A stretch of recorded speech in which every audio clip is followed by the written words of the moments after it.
moth.com।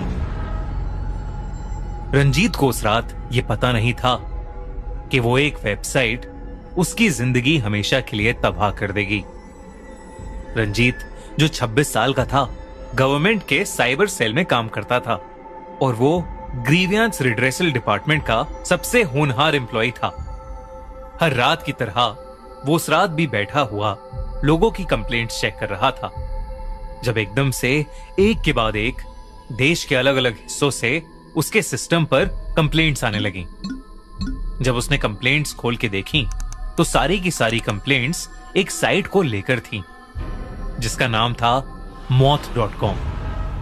और सारी कंप्लेंट्स में यही लिखा था कि इस साइट ने हमें काफी नुकसान पहुंचाया है। रंजीत ऐसी स्पैम साइट्स और कंप्लेंट्स का आदी था, तो उसने उसे इग्नोर कर सीरियस कंप्लेंट्स पर फोकस करना शुरू कर दिया। वो अपना काम करता गया और कुछ दिनों में उस साइट को लेकर कंप्लेंट्स भी आना बंद हो गईं। लेकिन फिर एक रात कुछ ऐसा हुआ जिसने रंजीत की जिंदगी बदल दी। उस दिन उसे काम खत्म करते करते रात के 11 बज गए थे। वो जैसे ही अपना सिस्टम बंद करने वाला था कि तभी फिर से बहुत सारे मेल्स एकदम से आने लगे, जिनमें उसी वेबसाइट के बारे में लिखा था। रंजीत ने परेशान होकर उस वेबसाइट moth.com को इंस्पेक्ट करना शुरू कर दिया। moth.com खोलते ही एक सफेद कलर के वेब पेज ने उसके कंप्यूटर की पूरी स्क्रीन को घेर लिया। रंजीत ने देखा कि उस सफेद वेब पेज पर एक टाइमर था, जिस पर 2 दिन बाद की एक डेट लिखी हुई थी और जिसके नीचे लिखा था आपकी मौत का दिन। मतलब वो वेबसाइट रंजीत से कह रही थी कि उसकी मौत 2 दिन में हो जाएगी।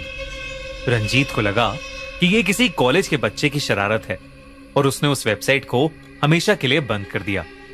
और फिर वो अपना कंप्यूटर स्विच ऑफ करके अपने घर के लिए निकल गया।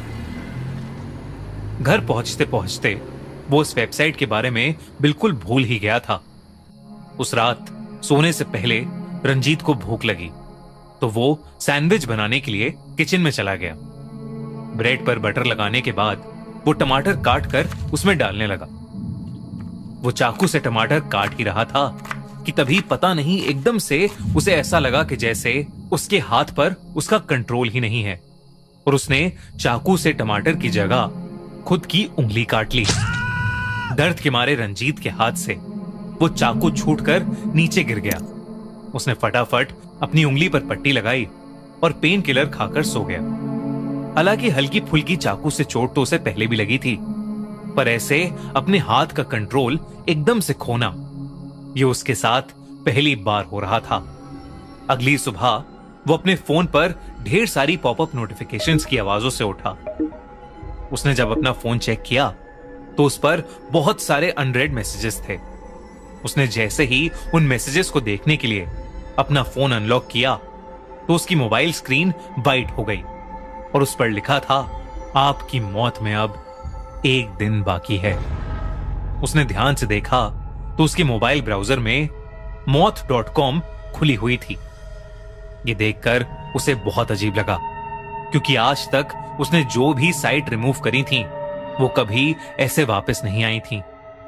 उसने उस वेबसाइट को अपने फोन पर बंद करने की कोशिश की, पर कुछ नहीं हुआ।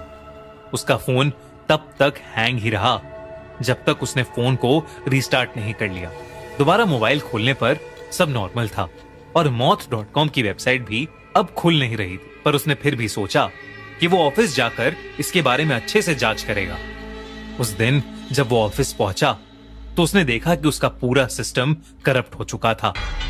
वो अब और कंफ्यूज हो गया था और बस ये समझने की कोशिश कर रहा था कि जो कुछ भी उसके साथ अभी हो रहा है वो सब सच था कि नहीं।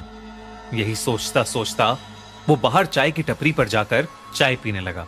कुछ देर बाद उसके ऑफिस से उसे एक अर्जेंट कॉल आया और वो ऑफिस वापस जाने लगा। पर उसी बीच रास्ते में उसे याद आया कि वो अपना वॉलेट चाय की टपरी पर ही भूल गया था। वो उस चाय की टपरी से अपना वॉलेट लेने वापस ही जा रहा था कि तभी उसके फोन पर एक और नोटिफिकेशन आई। उसने अपना फोन खोला तो देखा कि उसे एक और मैसेज आया था जिसमें moth.com का लिंक था। ये देखकर वो इतना गुस्सा हुआ कि उसने अपने फोन को जमीन पर दे मारा। तभी उसके सर के ऊपर लगा एलईडी बिलबोर्ड काले से सफेद हो गया और उस पर लिखा आया, आपकी मौत में बस अब कुछ घंटे बाकी हैं। इससे पहले रंजीत कुछ कर पाता, वो बिलबोर्ड अचानक से उसी के ऊपर गिर गया। रंजीत की आंखें खुली तो वो अस्पताल में था और उसके पूरे शरीर पर पट्टियां लगी थीं। सुबह का वक्त था, मतलब पिछला दिन बीत चुका था और अब दूसरा दिन शुरू हो गया था। रंजीत के होश में आते ही उसकी पत्नी वीना उठकर डॉक्टर को बुलाने के लिए भागी। तभी रंजीत ने वीना के पीछे पड़ी हार्ट रेट मेजर करने वाली मशीन की ओर देखा तो वो एकदम से बंद पड़ गई, लेकिन फिर वो वापस ऑन हुई और उस पर भी एक वाइट स्क्रीन थी जिस पर वही टाइमर था और जिस पर अब लिखा था, आपकी मौत का दिन आ गया है। रंजीत ने जोर से चिल्लाने की कोशिश की पर उसकी हालत के कारण उसके मुंह से आवाज ही नहीं निकली। उसके देखते देखते ही आसमान जो एकदम शांत था बहुत जोरों से बरसने लगा और तेज आंधी चलने लगी। वो आंधी इतनी तेज हो गई कि खिड़की के बाहर के पेड़ की एक बहुत मोटी डाल टूटकर खिड़की तोड़ते हुए अंदर आई और सीधा रंजीत के शरीर के अंदर घुस गई, जिसकी वजह से उसकी वहीं मौत हो गई। खिड़की टूटने के शोर से वीना और बाकी डॉक्टर्स जब वहां आए तो रंजीत की लाश उस हालत में देखकर सबके पसीने छूट गए। तभी वीना के फोन पर एक के बाद एक नोटिफिकेशंस आने लगी। वीना जो उस वक्त सदमे में थी, उसने उन मैसेजेस को इग्नोर कर दिया। रंजीत के अंतिम संस्कार के बाद एक दिन वो बैठी रंजीत का मोबाइल देख रही थी तो उसने देखा कि रंजीत के फोन में उस दिन के बहुत से मैसेजेस पड़े हैं और सभी मैसेजेस में एक ही वेबसाइट का लिंक था, मौत.com। वही वेबसाइट जिसे रंजीत कभी बंद नहीं कर सका। लेकिन कुछ टाइम के बाद वो वेबसाइट हमेशा के लिए बंद हो गई। पर क्या था उस वेबसाइट में और कौन उस वेबसाइट को चला रहा था, ये कभी किसी को पता नहीं लग पाया। क्या आप उस वेबसाइट को कभी खोलना पसंद करेंगे?